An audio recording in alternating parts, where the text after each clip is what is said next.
All right, let's do this.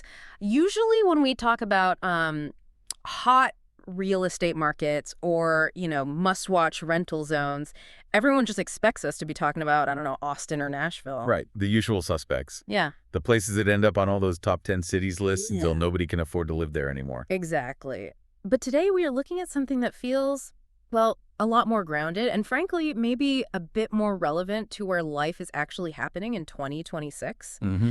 We are looking at the Dayton metro area. Specifically, we're doing a deep dive into the Centerville Apartment Guide, Everything Renters Need to Know in 2026, published by Life at 1031. It's a fascinating document because it's not just a list of buildings, or a brochure with nice photos of swimming pools. Right. It's almost a case study in how the American suburbs are evolving. It paints a picture of a rental market that has really matured into something specific. And the mission for this deep dive is, well, it's pretty simple. We want to figure out why. Why this specific spot, Centerville, Ohio, has quietly cemented itself as this powerhouse location. Yeah. The guide makes some big claims about it being the best of both worlds, which, let's be honest, that's a classic marketing cliche. It totally is. Usually best of both worlds means. It means kind of okay at everything, but great at nothing. Exactly. But as I was reading this, I started to feel like they might actually have the receipts to back it up. Okay. We're seeing this intersection of what you'd call suburban charm, Mm-hmm. the parks, the quiet streets, the trees. Right. Colliding with some serious urban convenience and, crucially, affordability. That intersection is exactly what we need to unpack because usually you have to pick one. Yeah, you do. You either get the cheap rent in the middle of nowhere where you have to drive 20 minutes just to buy milk, or you get the amenities and the walkability, Mm-hmm. but you pay a premium that eats half your paycheck. And the source material here is suggesting Centerville is trying to break that binary. It is. So let's set the stage geographically. Where exactly are we talking about? Because Centerville sounds like the name of every single town in a movie. It does sound pretty generic, doesn't it?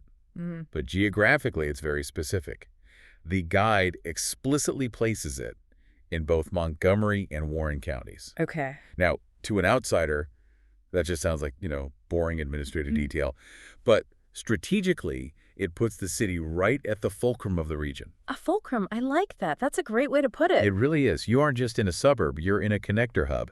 You're sitting right on the line between the density of Dayton and the expanding growth of the outer suburbs. So the guide is framing this not as a place you just end up, Right, because you got transferred or something? but as a strategic choice for a renter in 2026. Precisely. Okay, so if we're going to back that up, that strategic choice claim, we need to look at the evidence. What are we covering today?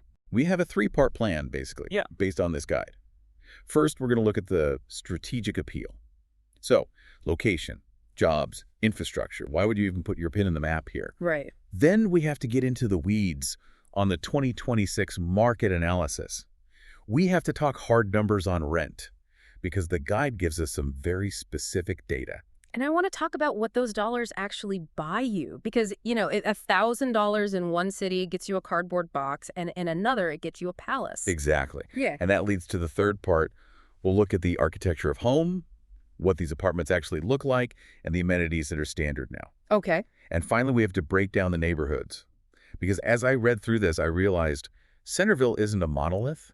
There are these pockets that feel totally different from one another. I love that. It's like you can say I live in Centerville, but where you live in Centerville completely changes your entire daily routine. So let's jump into section 1, the strategic appeal. The guide leads with prime location. Now, I'm a skeptic. When I see prime location in a real estate brochure, I usually just assume it means we are next to a highway exit. Which, to be fair, is often true. But this feels bigger. It is significantly bigger. The source highlights the infrastructure, specifically pointing to direct access to I-675 and State Route 48. Now, look, if you aren't a traffic engineer, your eyes might just glaze over at that. But in the Dayton area, those are the arteries. It's the difference between a commute that crushes your soul and one that lets you finish a podcast. That's it. It's about time management. That connectivity is what links residents to the major employment centers. And the guide lists them. Right? It explicitly lists Wright-Patterson Air Force Base and Premier Health. And these aren't just jobs. These are massive economic engines for the entire state. Right. And Wright-Pat is huge. It's the largest single-site employer in Ohio. So if you're working at the base, whether you're military or civilian, or you're in the healthcare sector with a Premier, Centerville just positions itself as the logical home base. It does. You aren't living at work, which is good for work-life balance, but you can get there before your coffee gets cold. That is the urban convenience part of the equation. You have access to the economic engine. You can get to the job. But then the guide immediately pivots to the counterweight, suburban charm. this is the part that stood out to me. The guide mentions 200 acres of green space. That is a lot of grass. It is massive. And we need to be clear, this isn't just empty fields waiting to be developed into more condos. This is designated parks and recreation. Okay. The source ties this directly to a peaceful residential atmosphere. It's that balance we were talking about. You have the highway access for the daily grind, but then you have 200 acres of green space for the decompression. You can go from a high-stress meeting at the base to walking a trail in 20 minutes. Wow. And that green space is a key indicator of community health. It signals that the municipality prioritizes lifestyle, not just density. Which brings us to another huge factor the guide drops, and this one is a classic real estate value driver. The schools. The Centerville City School District. Yep.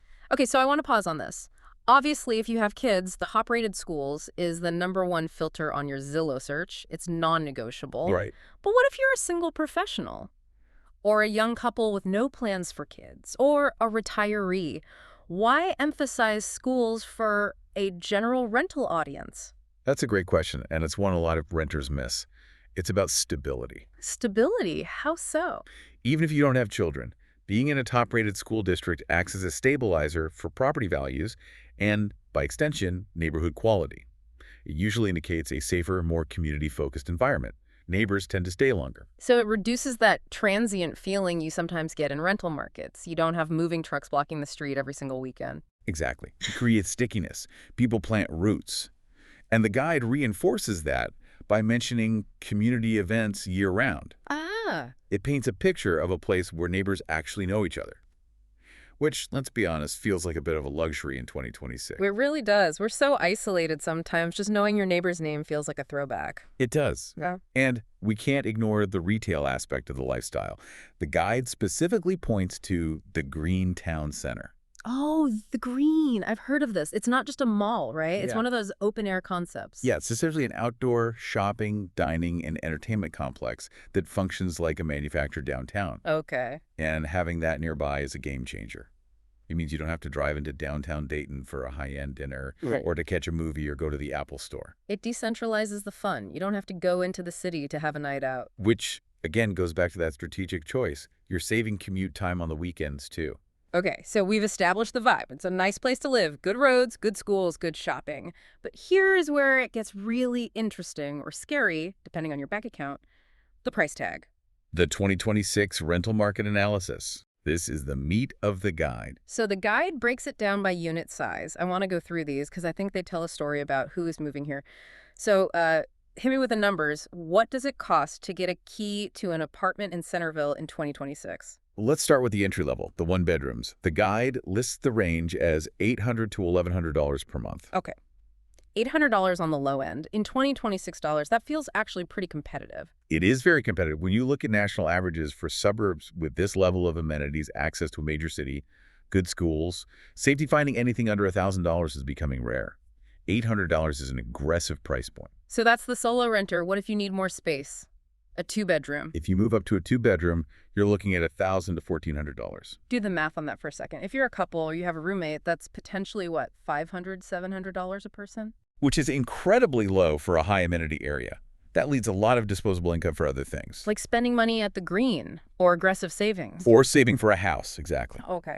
Then you have the 3-bedroom units. These start at $1,700 and go up. Yeah. This is clearly targeting families or the heavy work-from-home crowd who need dedicated office space and maybe a guest room. But then there's a fourth category, the guide lists, and this one confused me a little at first. Townhomes. Right. Townhomes range from $1,200 to over $1,600 a month. Wait, pause there. The townhome starts at $1,200. That overlaps with the 2-bedroom apartment price. Why is that? Usually a townhome is a step up. It is a step up in privacy, but not necessarily in square footage or finish level. And that's where the value conversation in this guide gets really nuanced. The guide makes a really important distinction here about that upper price range. The newly renovated factor. Correct. The guide notes that the upper end of these price ranges often reflects newly renovated communities. So you might have a standard townhome for $1,200 that hasn't been updated since 2015 Right. versus a two-bedroom apartment for $1,400 that has granite counters, smart home tech, and LVP flooring. So you're paying for the smell of fresh paint and the new appliances. Well, the guide argues it's more than just aesthetics. It argues that while the price is higher for those renovated units, they provide better long-term value. Wow. You're getting modern amenities, often in-unit laundry, which we have to discuss in a moment because that is a huge deal. Yeah. And sometimes utilities are bundled or maintenance is more comprehensive. That's the total cost of living argument again. It is. If you get the cheaper traditional unit, but you're paying $50 a month for a gym membership because the complex doesn't have one, and spending $20 a week at a laundromat. And your heating bill is higher because the windows are old. Are you actually saving money? Exactly. It forces you, the renter, to do a calculus beyond just the rent check. The guide explicitly mentions that the renovated communities offer lifestyle perks that the no-frills complexes just don't. It's about efficiency. It is. So let's talk about those physical spaces. The guide categorizes the housing into 4 specific types. And I think this is helpful because apartment is such a generic word. It can mean a shoebox or a palace. It frames the architectural variety really well. It helps you visualize what you're actually renting. First, you have the garden style. Which is what I picture when I think of a standard suburban apartment. Yes, usually 2 or 3 stories spread out over a large property, ground floor or upper level units. The key feature here is shared amenities. You share the pool, you share the fitness center, you share the clubhouse.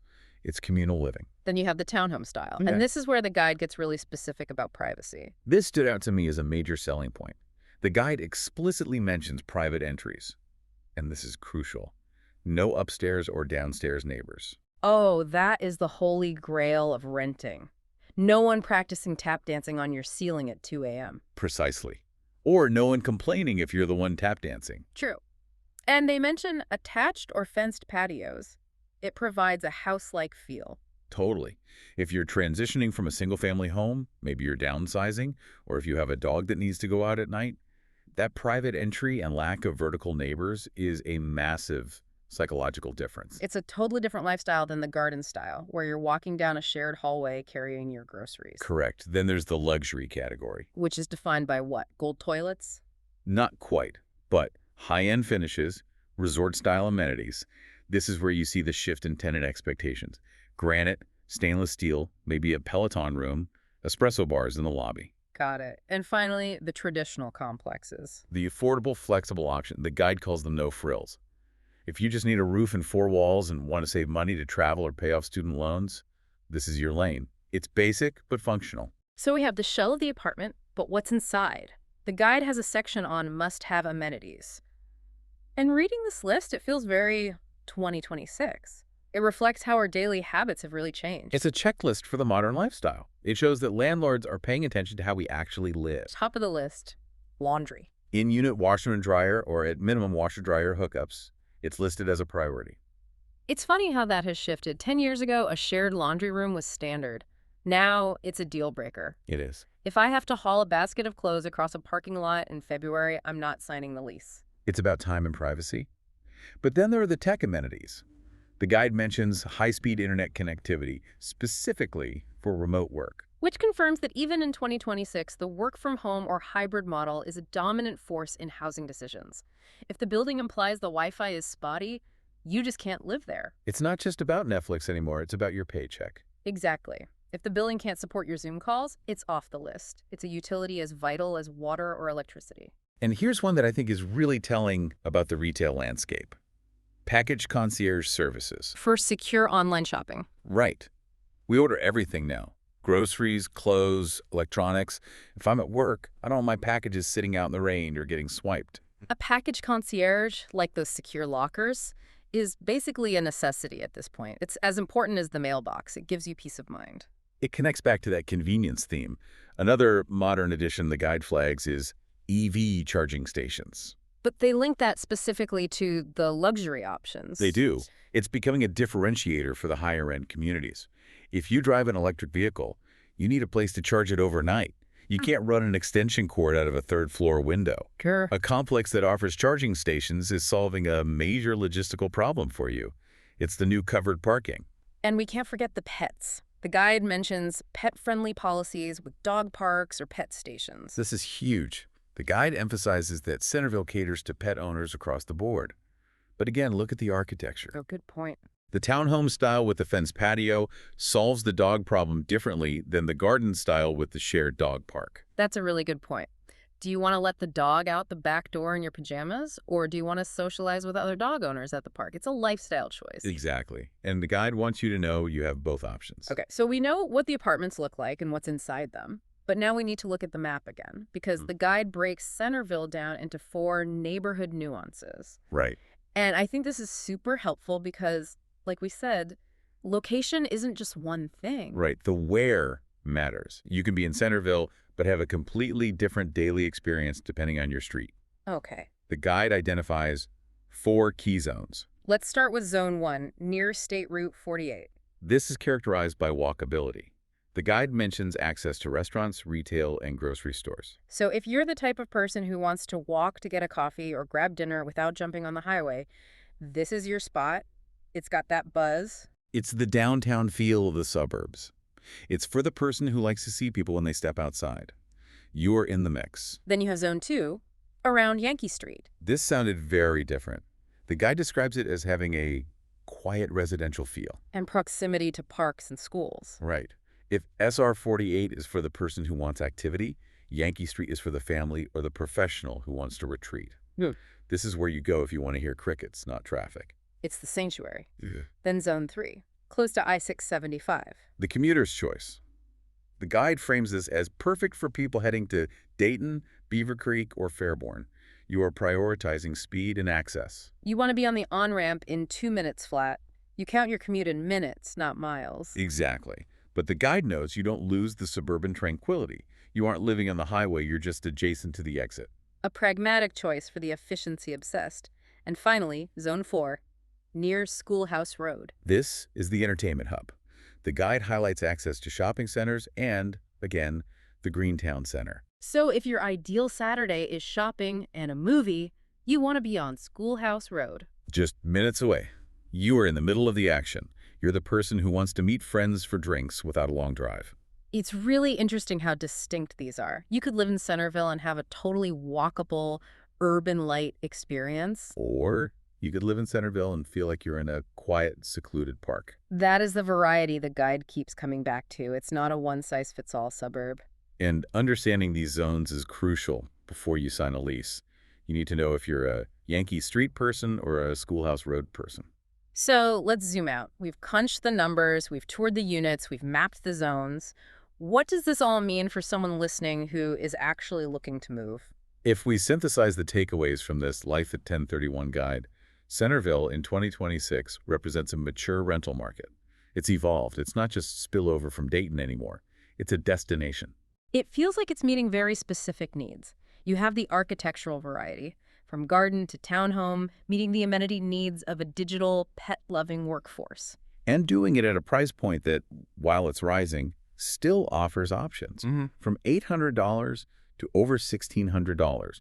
There is a spread there that accommodates different income levels. It's inclusive in that way. It is the intersection of practicality and lifestyle. You have the job access via the highways. But you have the community feel via the parks and events. Whether you're downsizing, maybe moving from a big house to one of those townhomes to avoid mowing the lawn, or you're just starting out and need that affordable garden apartment, the guide is arguing that Centerville has a slot for you. And importantly, it's a managed experience. That's key. The emphasis on maintenance, landscaping, and concierge services suggests that renting here is about offloading the hassles of homeownership. That is such a good point. You aren't just renting space, you're renting a lack of headache. You're renting your Saturday mornings back because you don't have to fix the roof or weed the garden. Precisely. You are outsourcing the maintenance of your life. So as we wrap up this deep dive into the 2026 Centerville Apartment Guide, we want to leave you with something to think about. We've talked a lot about amenities, the gyms, the pools, the package lockers. The stuff. The stuff. But the guide also leans heavily on community events and lifestyle perks. It keeps using these words that imply connection. Right. It implies that the landlord is providing more than just infrastructure. So the question for you is this. As the definition of an apartment shifts from just a physical space into a managed community experience, does that justify the premium we're seeing in those renovated units? It is a fascinating shift in the American housing mindset. Are we moving toward housing as a service? Housing as a service, I like that. Are you willing to pay more rent to have a landlord who acts more like a hotel concierge and a social director? Or do you just want the keys and to be left alone? It's a question every renter in 2026 has to answer for themselves. Something to chew on next time you're scrolling through listings. Thanks for listening to this deep dive into Centerville. It's a pleasure. See you next time.